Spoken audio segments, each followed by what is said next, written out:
Sahabat, tahukah Anda ada orang yang rajin salat duha setiap pagi, berharap pahala dan keberkahan hidup. Namun, tanpa ia sadari, amalannya justru tidak bernilai ibadah. Bahkan lebih parah, ia bisa menuai dosa dan murka Allah. Bagaimana mungkin sebuah ibadah sunnah yang sangat dianjurkan Rasulullah justru menjadi sumber dosa? Inilah yang akan kita bahas bersama, karena banyak yang tidak mengetahuinya.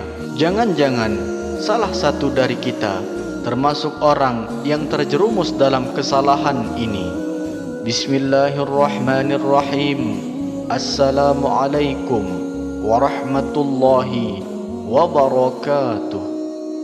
Alhamdulillahilladzi arsala rasulahu bilhuda wa dinil haqq liyuzhirahu 'ala ad-dini kulli wa kafa billahi shahida. Asyhadu an la ilaha illallah wa asyhadu anna Muhammadan 'abduhu wa rasuluh. Amma ba'du. Sahabat imam muda yang dirahmati Allah, syukur alhamdulillah kita bisa berjumpa lagi di channel ini. Semoga dengan perjumpaan kita dicatat sebagai amal ibadah oleh Allah Subhanahu wa taala. Salawat dan salam selalu dan tetap tercurahkan kepada junjungan kita, Nabi besar Muhammad sallallahu alaihi wasallam. Mari para sahabat kita sama-sama ucapkan atau bisa tuliskan di kolom komentar, Allahumma sholli ala sayyidina Muhammad wa ala ali sayyidina Muhammad. Semoga dengan ucapan atau tulisan solawat tadi kita semua diakui sebagai umatnya, sehingga kelak kita mendapatkan pertolongan beliau.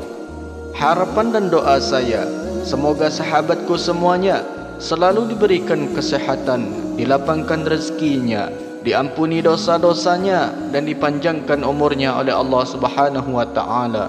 Amin ya rabbal alamin.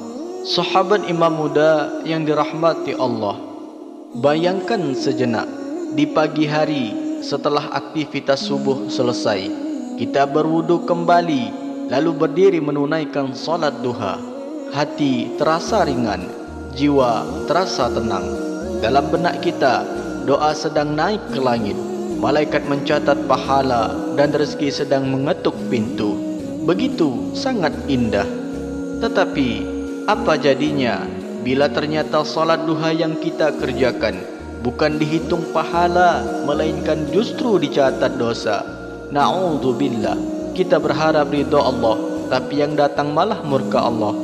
Kita mengira sedang menabung pahala, ternyata justru mengundang azab. Inilah fakta yang jarang dibicarakan orang. Banyak kaum muslimin semangat melaksanakan salat duha, tetapi kurang memahami waktu yang dilarang. Padahal Rasulullah sallallahu alaihi wasallam sudah menegaskan ada saat-saat tertentu di mana salat apapun, baik itu sunnah maupun fardu, diharamkan. Sahabatku, coba renungkan, seandainya kita bekerja seharian keras, tetapi ternyata gaji yang kita dapatkan tidak sah, bahkan dianggap mencuri. Apakah ada gunanya usaha itu? Sama halnya dengan ibadah. Kita bisa salat berulang kali, tetapi bila waktunya keliru, semua lenyap begitu saja, bahkan bisa menambah dosa. Nah, salat duha yang seharusnya menjadi pintu rezeki bisa berbalik menjadi pintu murka. Karena itu, penting sekali kita mengetahui batas waktu. Jangan sampai kita rajin tapi salah arah. Jangan sampai semangat kita justru mengundang azab. InsyaAllah pada kesempatan ini kita akan bahas kapan saja waktu yang dilarang untuk salat duha, kenapa Rasulullah SAW melarangnya, dan kapan waktu yang paling tepat sehingga setiap rakaat duha kita bernilai pahala besar di sisi Allah. Maka mari kita simak baik-baik, jangan terburu-buru melewatkan penjelasan ini, karena bisa jadi ilmu yang sederhana ini akan menyelamatkan ibadah kita seumur hidup. Namun sebelum kita lanjutkan, mari sahabat kita sama-sama berdoa kepada Allah. Silahkan sahabat tuliskan hajat, cita-cita dan doa sahabat di kolom komentar untuk kita aminkan bersama-sama. Karena bisa kita bayangkan, 40 orang saja yang mengaminkan doa kita, maka insya-Allah akan diijabah oleh Allah Subhanahu wa taala. Amin ya rabbal alamin. Dan untuk para sahabat yang baru bergabung, silahkan untuk klik tombol like, tombol jempolnya, kemudian subscribe juga dan aktifkan lonceng notifikasinya, agar ketika channel ini update video terbaru, sahabatku semuanya langsung dapat notifikasinya. Terima kasih. Semoga Allah balas semua kebaikan anda. Sahabat Imam Muda yang dirahmati Allah, ada sebuah kisah nyata inspirasi untuk kita semua, yang mana seorang pedagang kecil di sebuah kota di Jawa Tengah, sebut saja namanya Pak Hasan. Sehari-hari beliau berjualan gorengan di pinggir jalan untuk mencukupi kebutuhan keluarganya. Sejak mengikuti kajian di masjid, Pak Hasan rajin sekali mengerjakan sholat duha. Hampir setiap pagi setelah subuh, beliau langsung melaksanakan sholat duha, berharap rezekinya lancar. Namun anehnya, bukannya semakin mudah, justru dagangannya sering tidak laku. Hatinya jadi gelisah, bahkan pernah sampai berhutang untuk memenuhi kebutuhan sehari-hari. Suatu hari di sebuah majelis ilmu, beliau bertanya kepada Ustadz, "Ustadz, saya sudah berusaha sholat duha setiap pagi, bahkan hampir tidak pernah putus. Tapi kenapa rezeki saya tidak berubah, bahkan terasa semakin sempit?" Ustadz itu tersenyum lalu bertanya kembali, "Pak Hasan, biasanya sholat duha dilakukan jam berapa?"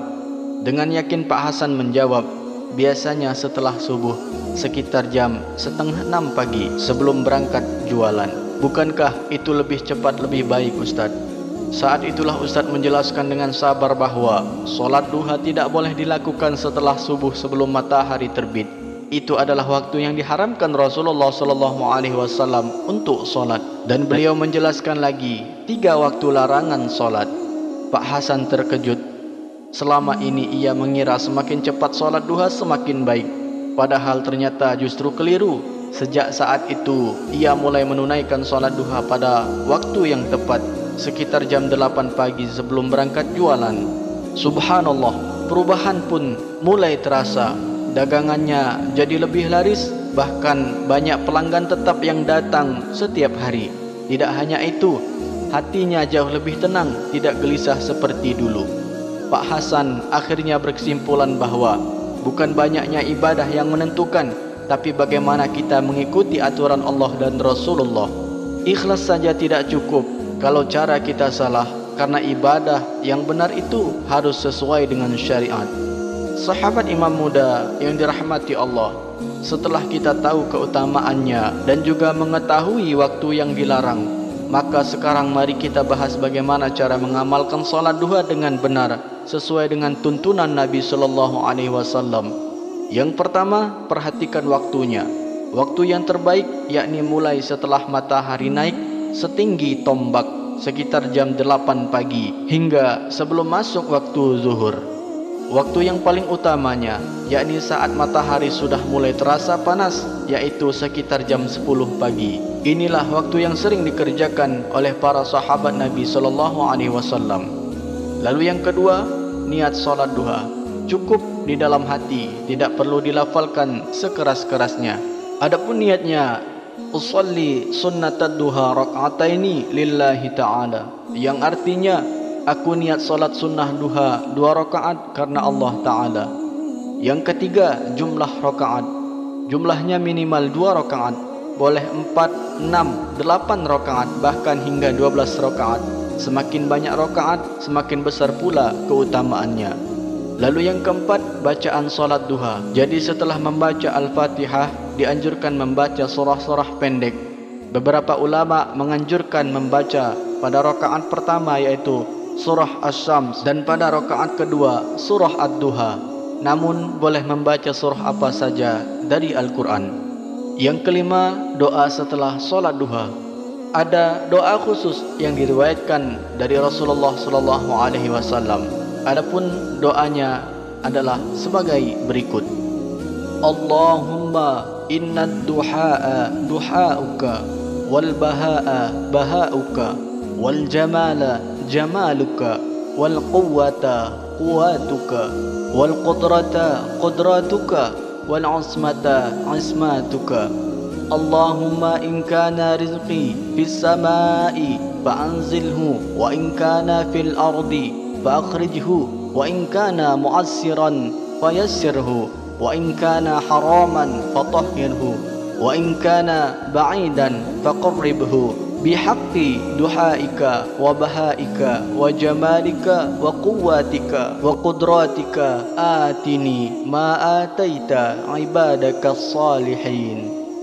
Yang artinya, ya Allah, sesungguhnya waktu duha itu adalah waktumu, keindahan adalah keindahanmu, kekuatan adalah kekuatanmu, dan perlindungan adalah perlindunganmu. Ya Allah, jika rezekiku berada di langit, turunkanlah. Jika di bumi, keluarkanlah.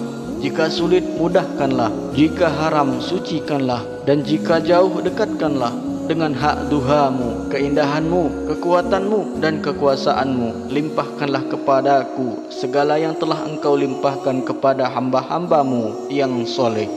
Yang keenam, luruskan niat. Ingat sahabat, salat duha bukan semata-mata untuk mencari uang cepat atau hanya untuk urusan dunia. Niatkan sebagai bentuk syukur, mengharap ampunan dan mendekatkan diri kepada Allah. Maka insya Allah rezeki dunia akan mengikuti dengan sendirinya. Dengan cara seperti inilah solat duha dikerjakan ringan tapi penuh makna. Bukan hanya doa di lisan, tapi juga menjadi wasilah rezeki yang halal, berkah dan diridhai oleh Allah Subhanahu wa taala. Sahabat imam muda yang dirahmati Allah, kita semua sepakat bahawa solat duha adalah ibadah sunnah yang agung, penuh dengan keutamaan, bahkan menjadi wasilah datangnya rezeki, ketenangan hati dan penghapus dosa. Tetapi jangan sampai semangat kita berubah menjadi kelalaian. Jangan sampai ibadah yang diniatkan mencari ridha Allah justru terbalik mengundang murkanya, hanya karena kita mengabaikan waktu yang dilarang. Maka jagalah ibadah kita dengan ilmu. Jangan hanya beramal, tapi amalkan sesuai dengan tuntunan Rasulullah sallallahu alaihi wasallam. Karena ikhlas saja tidak cukup tanpa ilmu, dan ilmu saja tidak cukup tanpa amal. Ketika keduanya bersatu, barulah ibadah kita bernilai di sisi Allah. Mulai hari ini, mari kita istiqomahkan melaksanakan solat duha di waktu yang tepat, dengan niat yang tulus semata-mata mengharap rahmat Allah. Semoga setiap rakaat menjadi cahaya bagi langkah kita, menjadi pembuka pintu rezeki yang halal dan berkah, serta menjadi saksi kebaikan kita di hadapan Allah di hari akhirat nanti. Mari para sahabat kita sama-sama berdoa kepada Allah. Ya Allah, jadikanlah kami hamba-hambamu yang soleh, hamba-hambamu yang gemar melaksanakan solat duha. Limpahkan kepada kami rezeki yang halal, baik, luas, lagi penuh dengan berkah. Amin ya rabbal alamin. Akhirul kalam, wassalamualaikum warahmatullahi wabarakatuh.